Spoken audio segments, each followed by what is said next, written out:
It's a bit of a dilemma too, isn't it?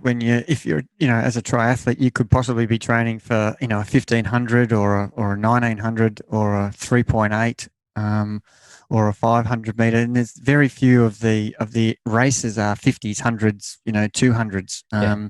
that you're in. So, I really understand doing shorter training sessions with, 50s and hundreds and 25. So that you can hold form better, but you've still got to do something of that endurance. And that's where the fitness component comes in. And then you find that as you get tired, your stroke starts to go back to its old ways. So you still, I think you would agree, need some sort of endurance type work that combines with the short, sharp stuff in your program.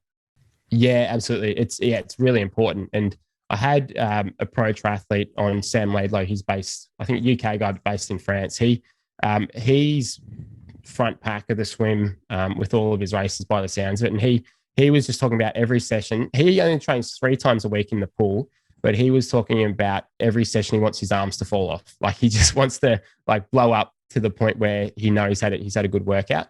And so I think that can be pretty important, is to do those longer swims where you feel like your arms are shot. And he was saying every week, I think he's doing a 3.8K like for time.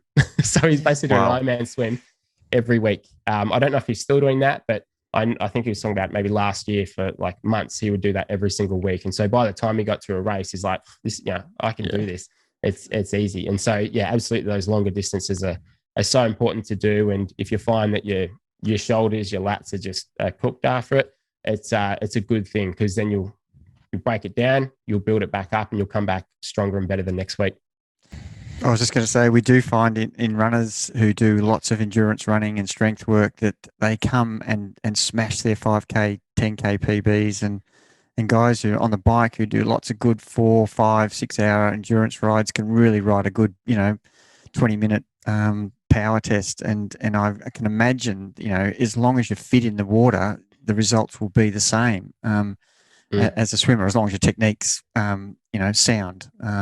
Getting that endurance into your body so that you got the fitness to hold your form right from the start to the finish is what, example you gave of the pro triathlete is another example of exactly that happening. Well, they say that, it's interesting. They say that if you want to train for a 400 freestyle, you should train for an 800 freestyle. And if you want to train for 200 freestyle, you should train for a 400. So it's that of just like upping the distance and what to expect. And one of the interesting things that kind of happened at the Olympics. So there's an American guy, I think he's about 21. His name's Michael Andrew. And he only trains using this method called USRPT, which is ultra short race pace training. And it was developed by a guy, Brent Russell, who wrote this big paper on it. And it's very explicit about how you should train. So he's followed this method since he was, I don't know, maybe 13, 14. And so it's 25s and 50s at most. So there's no aerobic or endurance training. It's just all short and sharp training. Now, he's an amazing swimmer. He made, I think it was 5 finals, was 4th in some of his individual events, but he was on the 4x1 medley team, and they broke the world record there. Now, he's an amazing swimmer, but in the 200 medley, he was about half a body length, almost a body length maybe, ahead at the 150 meter mark after the breaststroke.